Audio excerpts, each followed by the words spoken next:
right along.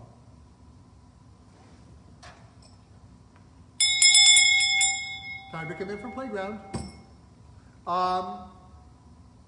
You may not know it, but I have an obsession, a literal obsession with the French language. It was instilled into me by my French teacher, Mrs. Simone Swanson, and also my intrigue with traveling to foreign countries. Mrs. Swanson was a different type of French teacher. I'm not so sure that the other teachers thought much of it because she taught us differently. She taught us how to speak the way children would learn to speak. I mean, you don't sit a 5-year-old down or a 3-year-old and say like, all right, you conjugate this verb this way, this way. You listen and respond.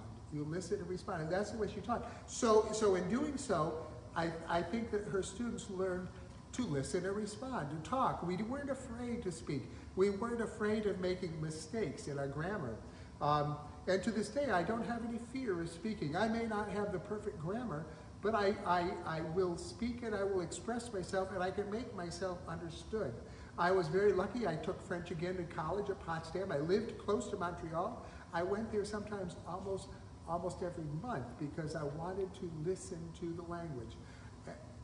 I'm not so sure that listening to Québécois is the same as listening to Parisian French.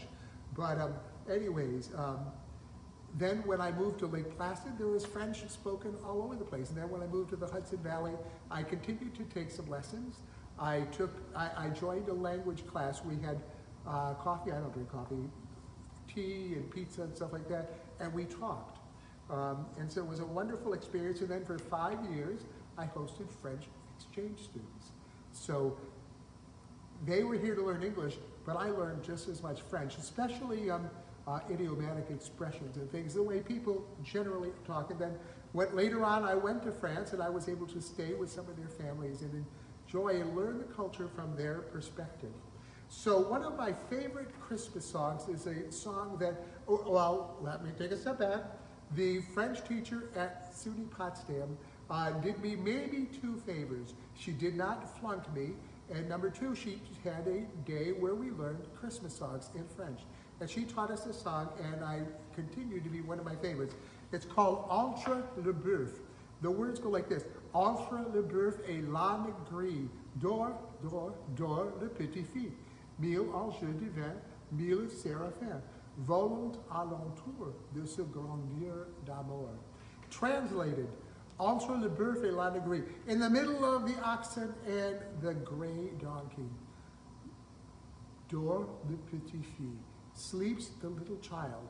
1000 anges divins, 1,000 angels, 1000 séraphins, 1,000 seraphim. Volent alentour de ce grand Dieu d'amour. Fly or circle around his head. Actually, it's not his head. Le grand Dieu d'amour, the great God of love. It's time to play another song on the little red toy piano. Entre le Boeuf et l'âne gris. Several times I tried to introduce this to my choir at New Paltz, and they always did me favor and they sang it. I'm not sure that anyone ever actually liked it. Entre le Boeuf et l'âne gris.